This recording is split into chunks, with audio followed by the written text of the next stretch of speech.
When they had finished eating, Jesus said to Simon Peter, "Simon, son of John, do you love me more than these?" "Yes, Lord," he said, "you know that I love you." Jesus said, "Feed my lambs." Again, Jesus said, "Simon, son of John, do you love me?" He answered, "Yes, Lord, you know that I love you." Jesus said, "Take care of my sheep."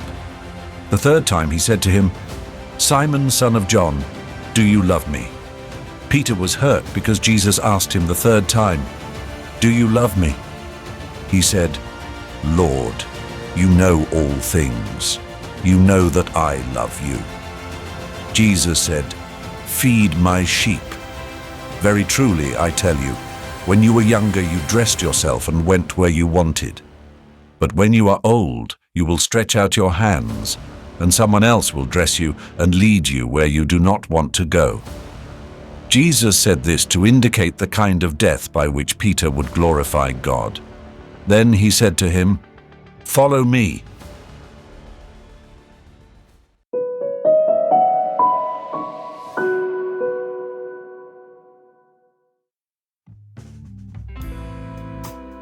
In the Gospel according to St. John, we eavesdrop on a conversation between Jesus and Peter. Peter, asked 3 times by Jesus, "Do you love me more than these?" affirms each time. Jesus immediately follows Peter's assurances of love with a call to action: "Feed my lambs." These simple words carry a profound message. Love is a commitment to action. After his resurrection, Jesus does not ask Peter about his strength, wisdom, or successes. He asks about love. It is a reminder that, in the end, it is not our achievements, but our capacity to love that defines us in the eyes of God. Each of Jesus' 3 questions to Peter echoes in our hearts. Do you love me more than these? This question reveals the depth of our relationship with God. Love that is a calling, a choice, and a response. Peter, who had previously denied Jesus, now responds with increasing certainty. "Yes, Lord, you know that I love you." Each subsequent answer restores and strengthens him to live with Jesus. In his weakness and words lies a message for each of us. Despite our failures, doubts, and mistakes, God continues to ask us about love. He does not expect perfection, but a genuine relationship. This dialogue is not only meant for clergy, but also for you. Do your feelings translate into concrete actions, or do they remain merely intentions? In his conversation with Peter, Jesus emphasizes that love goes beyond words and declarations. How easy it is to forget this fundamental truth.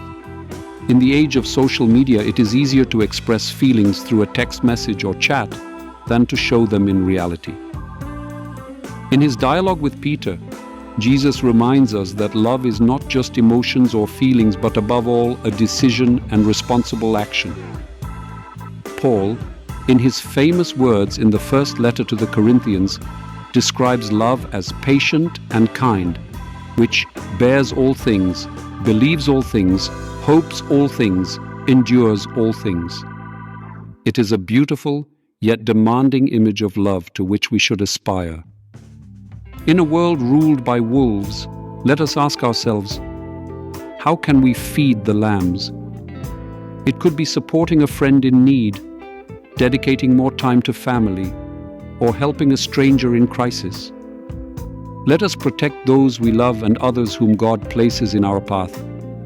Each of us, in our own way, can contribute to making the world a better place through small acts of kindness that add up to a great act of love.